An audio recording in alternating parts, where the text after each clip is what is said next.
Buenas tardes, mi nombre es Dylan Esteban Ojeda Osorio, estudiante de Ingeniería Civil de la Universidad del Cauca. A continuación les voy a resolver unos ejercicios de álgebra lineal. Tenemos que determinar la veracidad o falsedad de las siguientes proposiciones. Entonces tenemos que si A pertenece a M sub n de R es invertible y que si A por B es igual a la matriz nula, entonces B es igual a la matriz nula. A diferencia de los números reales, tenemos que no es necesario que A o B sea 0 para que sea una matriz nula. A continuación multiplicamos por la inversa, o sea, existe la inversa y multiplicamos por la inversa al lado izquierdo. Entonces tenemos aquí una inversa y aquí otra inversa. Entonces, como es invertible, A inversa por A nos da la idéntica.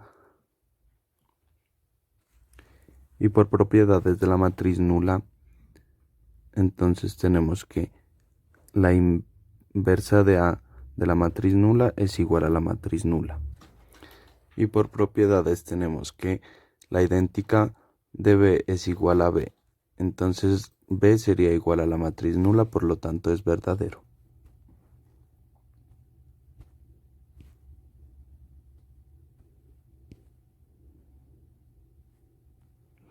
Entonces tenemos que sean A y B pertenecientes a M sub n de R por la inversa de A más B es igual a la inversa de B más la inversa de C. Entonces tenemos que la expresión debió estar representada así: sean A y B pertenecientes a M sub n de R por la inversa de A más B igual a la inversa de B más la inversa de A. A continuación tenemos que es falso y vamos a dar un contraejemplo para darle desarrollo. Entonces tenemos la matriz A y la matriz B. A continuación sumamos la matriz A más la matriz B, que nos da la siguiente matriz. Le sacamos la inversa de esta suma, que es esta matriz de aquí. A continuación sacamos la inversa de cada matriz por separado. Entonces tenemos la inversa de B y la inversa de A. Y procedemos a hacer la suma de cada inversa. Entonces obtenemos esta matriz de aquí. Entonces, obteniendo que son diferentes, nos damos cuenta que esto es falso. Tenemos el punto C. Si la matriz P y la matriz A que están dadas ahí, entonces la inversa de P por AP es una matriz diagonal. A continuación vamos a dar la solución para saber si es una matriz diagonal. Tenemos la matriz P y la matriz A. A continuación debemos sacar la inversa de P, la cual nos dio esto. A continuación multiplicamos la inversa de P por AP, la cual nos dio esto.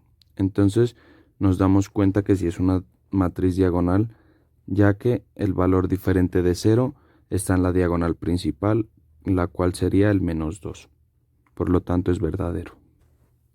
Tenemos el punto D. Para todo número real de esta matriz es invertible.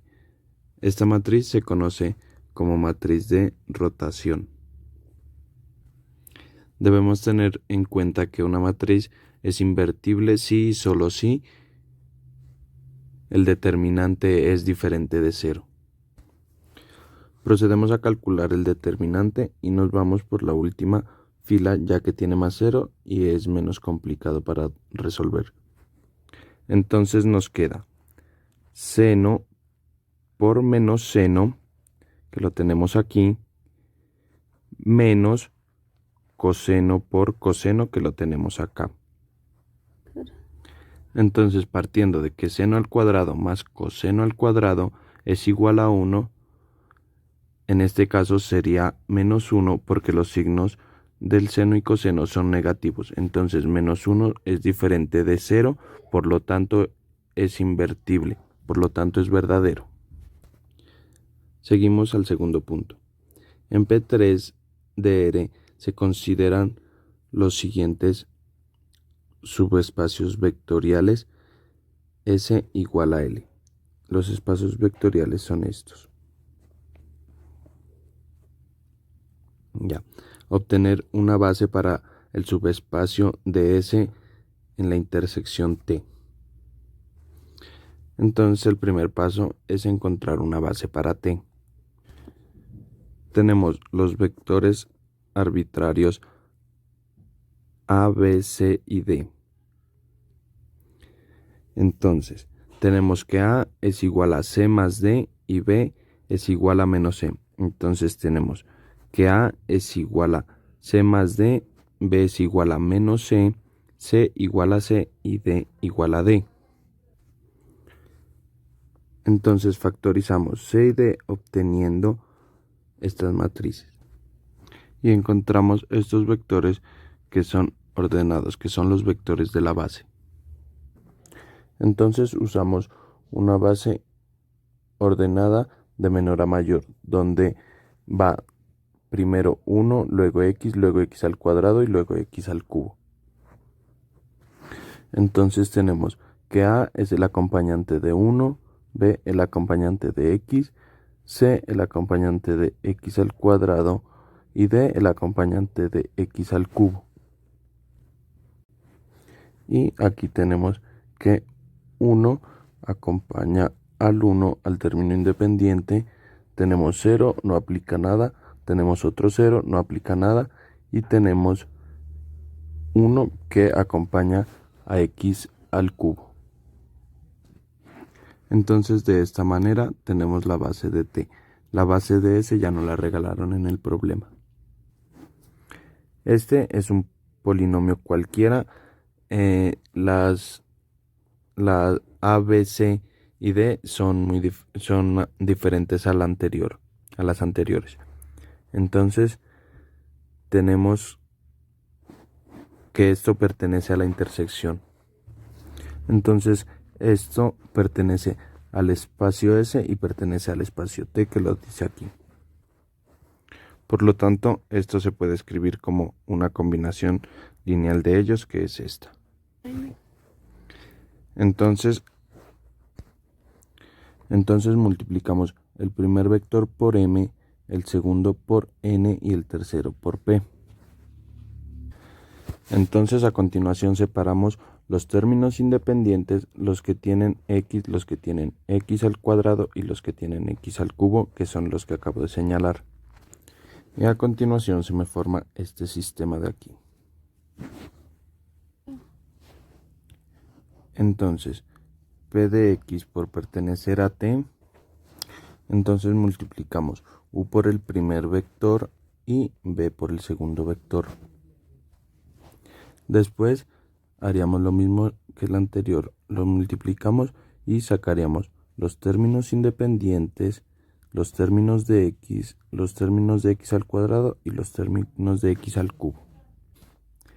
Entonces, igualando el polinomio de la izquierda y el de la derecha, obtenemos estas coordenadas, estos coeficientes. Entonces igualamos las dos coordenadas anteriores, ya que a es igual a a, b igual a b, c igual a c y d igual a d. Entonces nos da estas coordenadas. Entonces después debemos igualarlas a 0 para poder desarrollarlas. Entonces realizamos esta matriz con los acompañantes de cada coordenada que teníamos anteriormente. Después de esto, escalonamos la matriz por el método de Gauss-Jordan, lo cual escalonada ya quedaría de esta manera. Entonces multiplicamos cada fila por la columna, ¿no? Y nos tiene que ir dando 0, como se muestra aquí en esta parte. Después de hacer estas multiplicaciones sacamos el factor común b. Debemos tomar un valor de b, pues en este caso voy por el más sencillo, que sería b igual a 1. No debemos tomar el trivial porque se dañaría todo el proceso. Entonces, si b vale 1, ya tendremos los valores de quién es n, quién es p, quién es u y quién es 1. Entonces tenemos aquí a n, que es el que multiplica el primero, p, que es el que multiplica el segundo, u, que es el que multiplica el tercero, y b, el que multiplica el cuarto.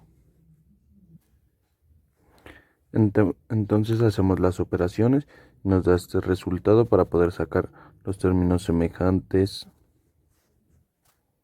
los términos que tienen x, x al cubo y x al cuadrado. Entonces la intersección de los subespacios de S y T son todos los polinomios múltiplos de Q, que son estos. Entonces de aquí ya podemos sacar la base de B en coordenadas y aquí está la base de B en polinomios.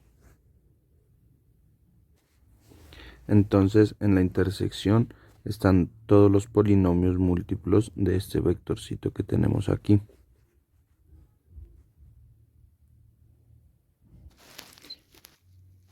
Seguimos al punto 3. En el punto 3 nos dan una matriz A y debemos calcular el subespacio generado por A, una base para el subespacio generado por A y debemos extender la base a una base de R3. A continuación tomamos la matriz que nos dan y le aplicamos Gauss-Jordan para escalonarla. Aquí tenemos la matriz escalonada. A continuación miramos los pivotes o los unos principales que están en las tres primeras columnas. Entonces, la base, como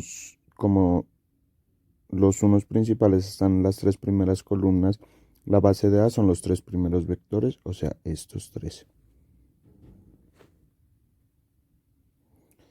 Entonces tenemos que en la base es finita solamente en estos tres vectores. Tenemos el primer vector, el segundo vector y el tercer vector. A diferencia de el generado de A, que son todas combinaciones lineales de estos tres vectores. Entonces, como son tres vectores linealmente independientes, es la misma base de R3. Seguimos al punto 4. Si T de R2 va al espacio de P2R definido por T por AB igual a A más B más A menos B X más AX al cuadrado. Entonces, en el punto A tenemos que probar que T es una transformación lineal.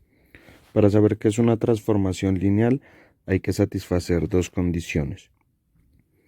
La primera es que T de U más B debe ser igual a T de U más T de B. Y la segunda es que T de alfa U es igual a alfa T de U. Entonces tomamos esos vectores U y los llamamos AB y los vectores B los llamamos CD. Después hacemos la suma y nos queda esto. Entonces aquí tenemos la primera condición, después la tenemos que reordenar como se muestra aquí. Entonces los operamos y aquí tenemos la imagen de U y aquí tenemos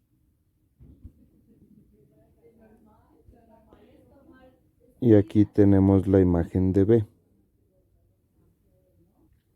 Entonces aquí se cumple la primera condición, que T de U más B es igual a T de U más T de B. Entonces para la segunda condición tenemos aquí multiplicamos por R2, entonces tenemos que T alfa de U y este está multiplicado por R2, que T alfa, T por alfa de B. Entonces operamos aquí, sacamos a alfa del término independiente del que acompaña a X y el que acompaña a X al cuadrado. Entonces sacamos un alfa total y nos damos cuenta que lo que está dentro de los corchetes no es más que T de U. Entonces así se cumple la siguiente condición, que T,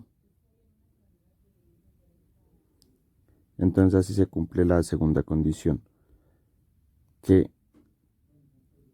T de alfa U es igual a alfa de T por U. Entonces, como se cumplen la primera y la segunda condición, entonces sí es una transformación lineal. En el punto B debemos obtener el subespacio y una base para el núcleo.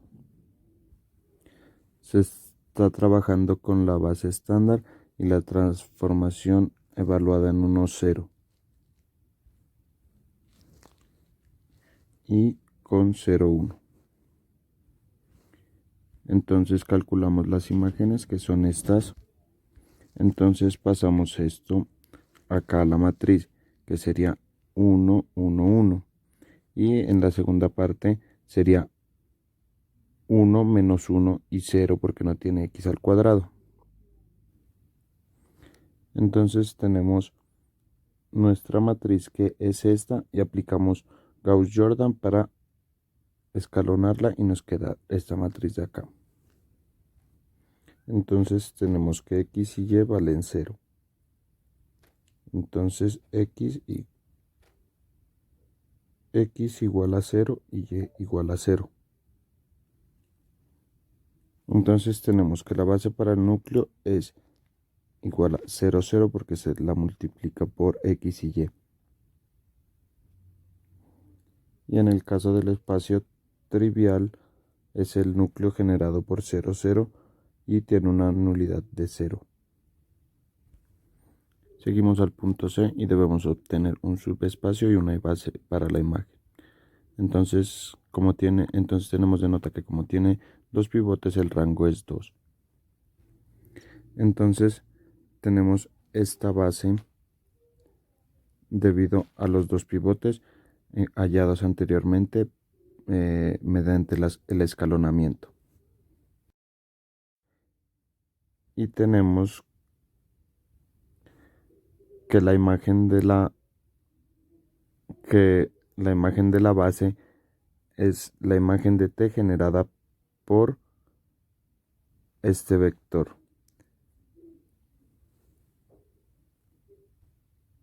Seguimos al quinto punto. Entonces debemos encontrar los valores del escalar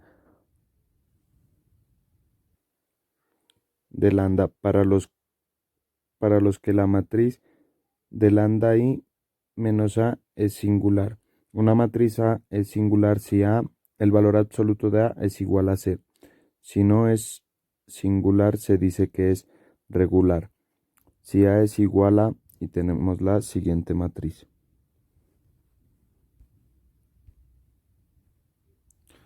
Entonces tenemos la matriz A y la debemos operar. La matriz tenemos que operar A menos el lambda I. Y para que sea singular tiene que ser 0. Entonces tenemos que a restarle el lambda de I, que I sería la idéntica. Entonces, como resultado, los únicos que se vieron afectados fueron los números de la diagonal principal.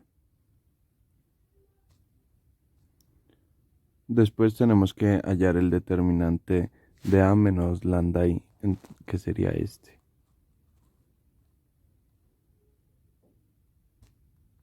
Entonces, si queremos que a menos lambda i sea singular, entonces su determinante tiene que ser igual a cero. Entonces debemos igualar la ecuación a cero y la desarrollamos.